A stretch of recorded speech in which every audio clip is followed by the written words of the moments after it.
My grandmother kept a small wooden box under her bed her entire life.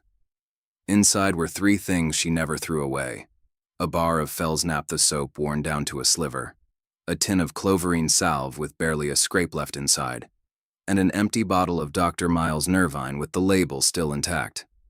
She was born in 1921, which means she was 8 years old when the stock market crashed, and 12 when bread lines stretched around entire city blocks. She didn't keep those items out of sentimentality. She kept them because they had once represented something precious, something she could count on when everything else was falling apart. She told me once that during the worst years, knowing a product existed, knowing it worked, knowing you could maybe scrape together 30 cents to buy it again, that was a kind of hope. And then one day, those products were just gone.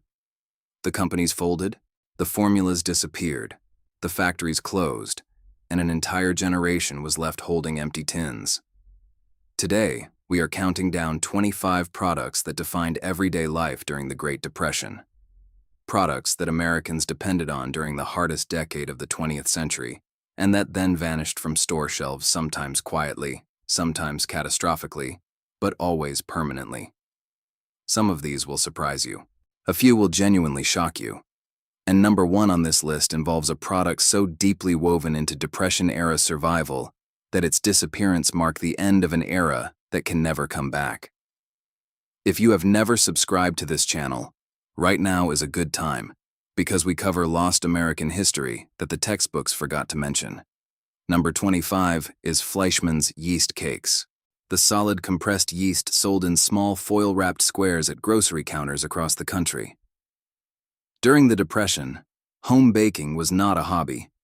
It was a financial necessity, and Fleischmann's yeast cakes were the engine that made it possible. A family that could bake its own bread saved real money every single week. The yeast cakes had been around since the 1870s, and by the 1930s they were as familiar as salt or flour. They required refrigeration, which grocery stores provided by keeping them in small glass cases near the counter, and women would buy them fresh on baking day. What ended the yeast cake was not the Depression itself, but the technological revolution that followed it. Fleischmann's introduced active dry yeast in 1943, a granulated form that needed no refrigeration and had a shelf life of years rather than days. The compressed cakes disappeared almost overnight after the war, made obsolete by their own successor product.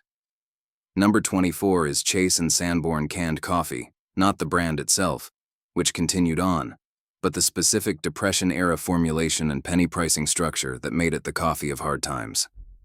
At its peak in the early 1930s, Chase and Sanborn was the best-selling canned coffee in America, partially because of its radio sponsorship of the Chase and Sanborn Hour, featuring Edgar Bergen and Charlie McCarthy. Families scraped together enough for one can and stretched it across 2 weeks by reusing the grounds. The specific blends calibrated for Depression-era price points were quietly retired as coffee prices and consumer expectations shifted after World War II. Number 23 is Rinso Soap Flakes, a laundry product made by Lever Brothers that dominated Depression-era wash days. In households without washing machines, Rinso was dissolved in a tub of heated water and clothes were scrubbed by hand on a washboard. The slogan was, "Rinso white, Rinso bright," and radio housewives could recite it from memory. The flake format required more effort than modern detergents, but cost less per wash, which made it the dominant choice for families watching every penny. Rinso limped into the post-war era, but could not survive the introduction of synthetic detergents and the spread of automatic washing machines, which required a completely different product chemistry. Number 22 is Lux Radio Theater tie-in merchandise, specifically the branded soap products promoted through the most popular radio program of the Depression decade. Lux toilet soap was real and continued selling, but the special promotional tins, guest recipe booklets, and collectible actress portrait cards distributed as radio premiums were a product category unto themselves. Millions of American women collected them, traded them with neighbors, and saved them in kitchen drawers. The program continued after the Depression, but the premium distribution system that had made product collection a household ritual faded as television reshaped advertising entirely.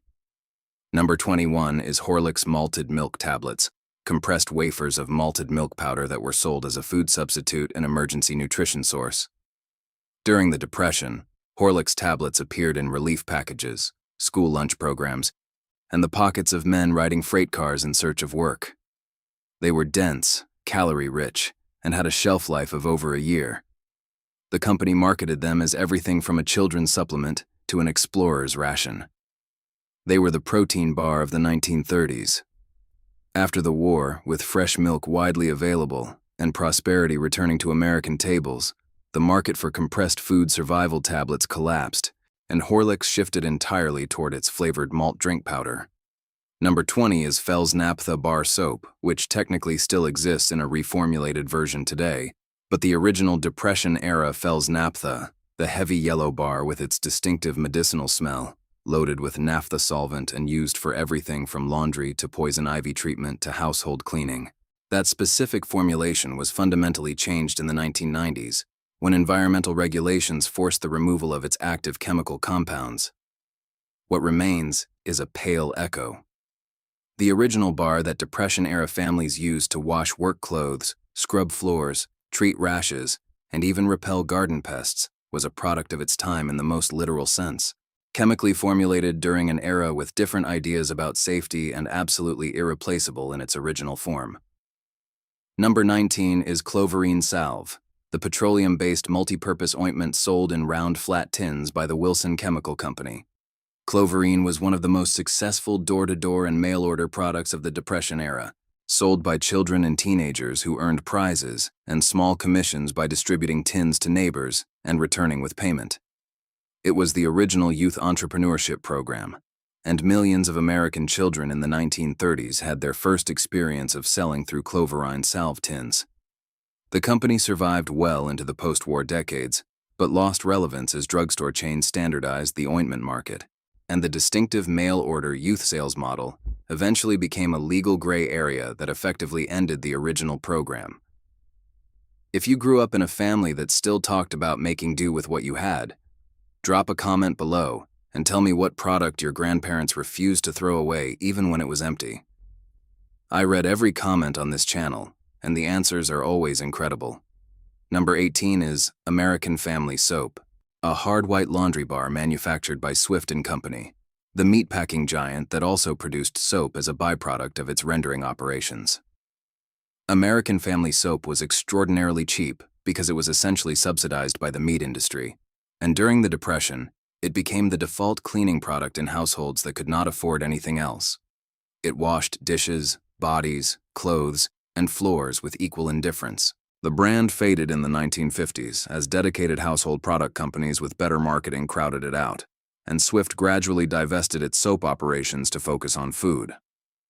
Number 17 is Postum, the caffeine-free grain-based coffee substitute manufactured by Postum Cereal Company, which later became General Foods.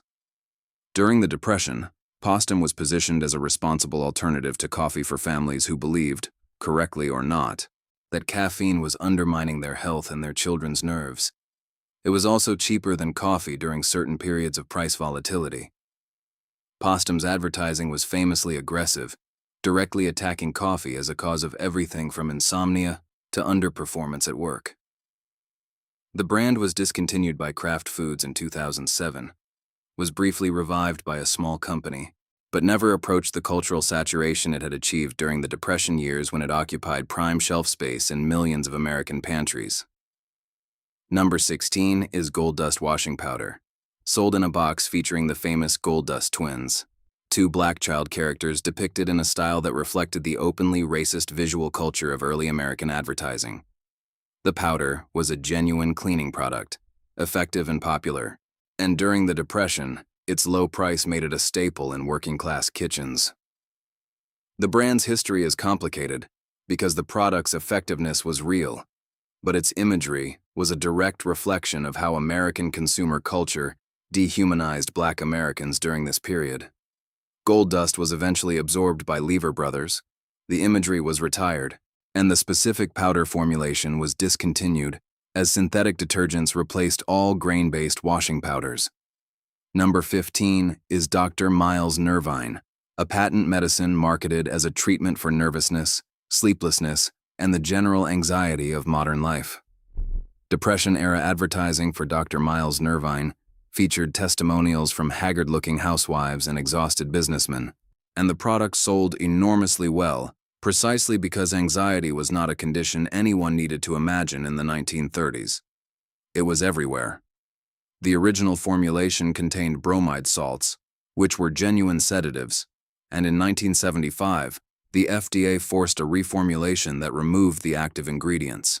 The product continued under the name for some years, but was essentially water after the reformulation, and it quietly vanished from pharmacy shelves in the 1980s. Number 14 is Saucony Gargoyle Motor Oil, marketed under the Flying Red Gargoyle mascot by Standard Oil Company of New York.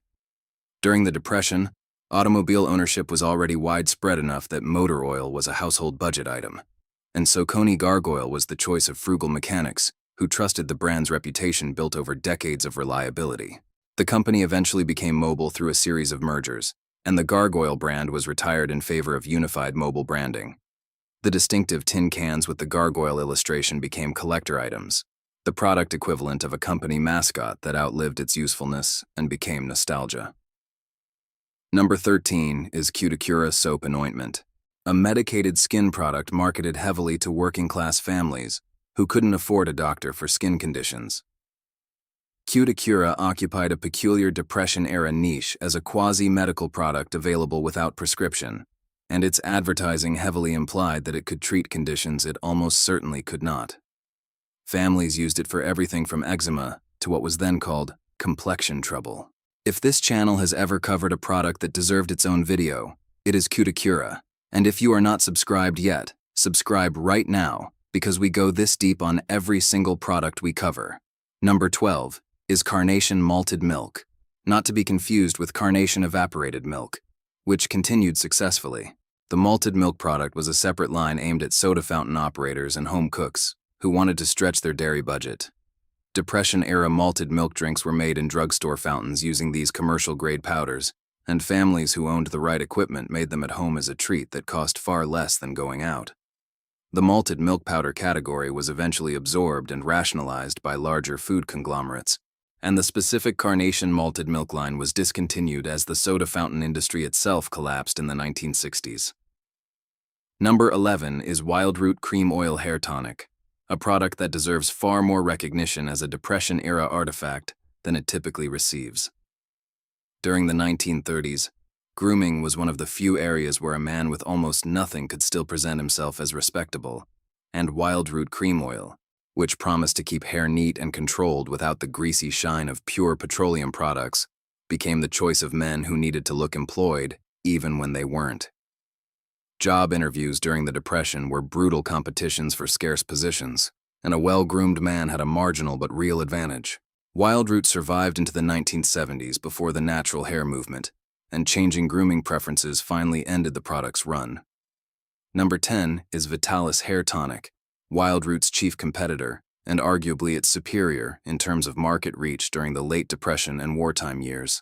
Vitalis is another product that technically continued under various ownerships, but was fundamentally reformulated into something unrecognizable compared to the original. The Depression-era Vitalis was an alcohol-based liquid with a distinctive sharp smell that men of that generation associated with self-respect and readiness. The smell alone was a psychological signal. Putting on Vitalis before a long walk to a job interview was a ritual that meant something. Products like this carried emotional weight that their corporate successors never understood. Number 9 is Calumet Baking Powder in its Depression-era double-acting formulation. Baking powder seems like a boring topic until you realize that during the Depression, the ability to make biscuits, pancakes, and quick breads was the difference between a family eating a warm meal and a family going hungry. Calumet was the most widely available baking powder in America during this period, and its distinctive red tin with the Native American chief logo appeared in virtually every American kitchen. The company was absorbed by General Foods and later Kraft. The formula was changed multiple times, and the specific chemical balance that Depression-era homebakers relied on was quietly altered in ways that old recipes can no longer account for. Number 8 is Crisco shortening in its original all-vegetable lard substitute formulation, specifically the trans-fat-rich partially hydrogenated version that Depression-era cooks used for everything from pie crusts to fried chicken.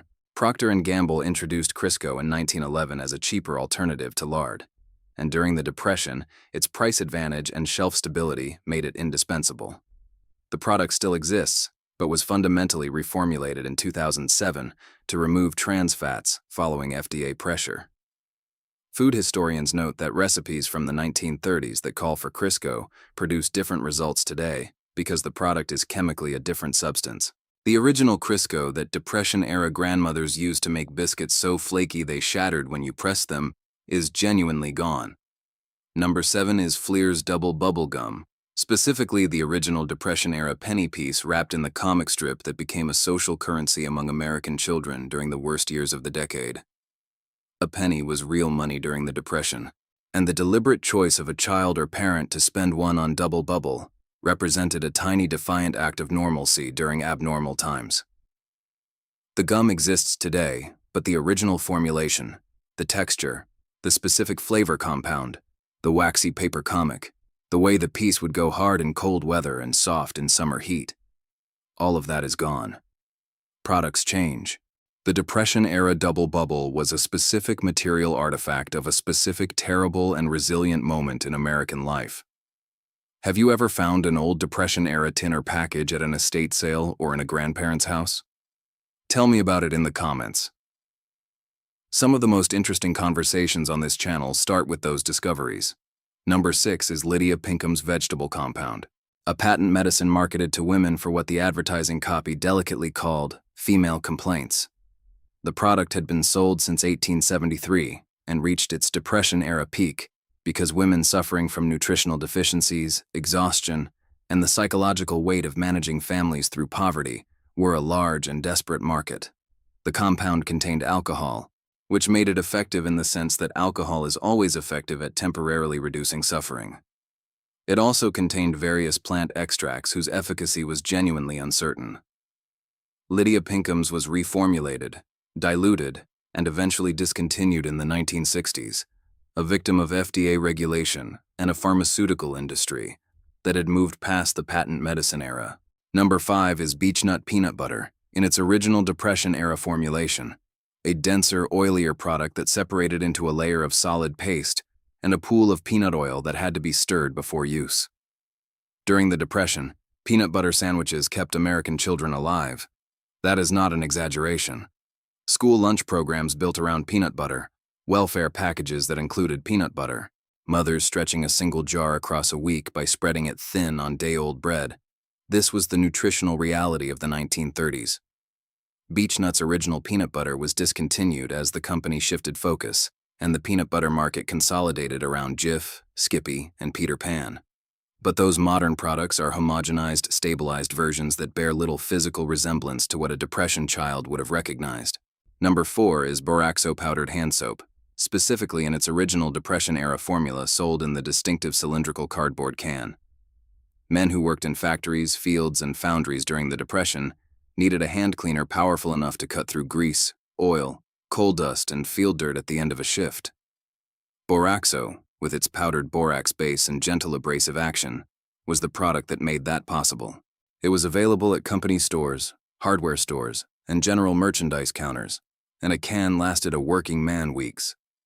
The Boraxo brand still exists in institutional and industrial channels, but the original consumer-facing cylindrical can product that sat next to the sink in a Depression-era working man's kitchen has been gone for decades. Number 3 is Watkins Liniment, the menthol camphor rub-down compound sold door-to-door by the J.R. Watkins Company across rural and small-town America. Watkins salesmen were a fixture of Depression-era life in areas where there was no drugstore within 20 miles. Men who arrived in cars or on horseback with a case of products including liniment, vanilla extract, black pepper, and various medicinal preparations. The Watkins liniment was used for sore muscles, arthritis, chest congestion applied as a rub, and half a dozen other conditions that rural families couldn't afford to treat medically. The J.R. Watkins Company still exists and still sells some products through direct sales channels, but the original liniment formulation was changed decades ago, and the entire system of rural door-to-door delivery that made Watkins a household name in America's heartland is gone completely. Number 2 is Hadacol, the vitamin and mineral supplement tonic that deserves a special place in this list, because its Depression-era popularity represented the endpoint of everything Americans had been willing to believe about patent medicines during a decade that made them desperate. Hadacol was about 12% alcohol, marketed as a vitamin supplement for people whose nutritional deficiencies were real and serious, and it sold in enormous quantities across the rural South and Midwest in the late Depression and early post-war years. Its creator, Louisiana State Senator Dudley LeBlanc, turned it into a traveling carnival roadshow with celebrity appearances and live music, the most audacious patent medicine marketing campaign in American history. The FDA investigated. LeBlanc sold the brand for $8 million in 1951, and the new owners discovered the company was bankrupt. Hadacol vanished almost immediately, a spectacular ending to a spectacular grift that somehow managed to be genuinely beloved. And now we reach number 1 on this list. This is the product that, more than any other on this countdown, represented the entire philosophy of Depression-era American survival. The idea that a single versatile product, purchased carefully with scarce money, could be used for multiple purposes across an entire household, and thus make every cent go as far as possible. Number 1 is Watkins Petrocarbo Salve, the heavy tar and petroleum-based wound treatment and drawing salve sold by the Watkins Company throughout the Depression era. To understand why this product deserves the top position on this list, you have to understand what medical care looked like for working-class and rural Americans in the 1930s. There were no antibiotics. Penicillin was not widely available until 1945. A farm worker in 1933 with an infected splinter, or a blacksmith with a puncture wound, or a child who had stepped on a nail was facing a potentially life-threatening situation. Doctors charged fees that Depression families could not pay. Hospitals were for people who were dying, not for people who were infected. What these families had, what stood between a minor wound and sepsis, was a tin of Watkins Petrocarbo Salve. The product was a thick, dark, intensely smelling paste containing carbolic acid, which is a genuine antiseptic, petroleum jelly as a vehicle, and pine tar for drawing out infection and foreign material from wounds. Applied to a wound and covered with a cloth bandage, it would draw infection to the surface, kill bacteria, and create a protective seal. Farmers used it on livestock and themselves with equal trust. Women used it on children's scrapes and cuts. Men who worked with their hands kept a tin in their shirt pocket during harvest season. The instruction to keep a tin of Watkins salve nearby was passed from father to son and mother to daughter, as practical wisdom rather than brand loyalty. What ended Watkins Petrocarbo Salve was the very thing that would have seemed like a miracle to every person who had ever depended on it. The widespread availability of antibiotics after World War II made drawing salves medically obsolete. Why apply a tar compound and wait 3 days for an infection to resolve when penicillin would end it in 24 hours? By the mid-1950s, the product had lost its medical rationale entirely, and without that rationale, there was no reason to stock it, no reason to sell it, no reason for a new generation of Americans to learn its uses. The Watkins Company reformulated and eventually discontinued it. A product that had genuinely saved lives in the 1930s was made irrelevant by progress. My grandmother's empty bottle of Dr. Miles Nervine, her sliver of Fels naphtha, her empty tin of cloverine salve, these were not just objects, they were evidence. Evidence that she had been there, that she had managed, that her family had eaten and been clothed and treated for illness in years when all of that was genuinely difficult to guarantee. The products on this list vanished because the world that needed them was replaced by a better world, and that is a good thing. But the vanishing also means something is gone. A generation of Americans who knew exactly how to stretch a product, how to use every last scrape of a tin, how to make something last because there was no alternative.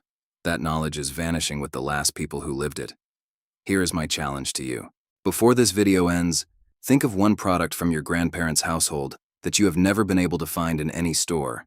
Not a recipe, not a memory, a specific product, a tin, a bottle, a box. Put it in the comments right now, because someone watching this video might remember it. Someone else might have a story about it. And that is how we keep this history alive. Not in museums, not in textbooks, but in conversations between people who are still paying attention. 25 products, 25 small pieces of a decade that forged the toughest generation this country ever produced. They are gone from the shelves, but they are not forgotten. Not yet.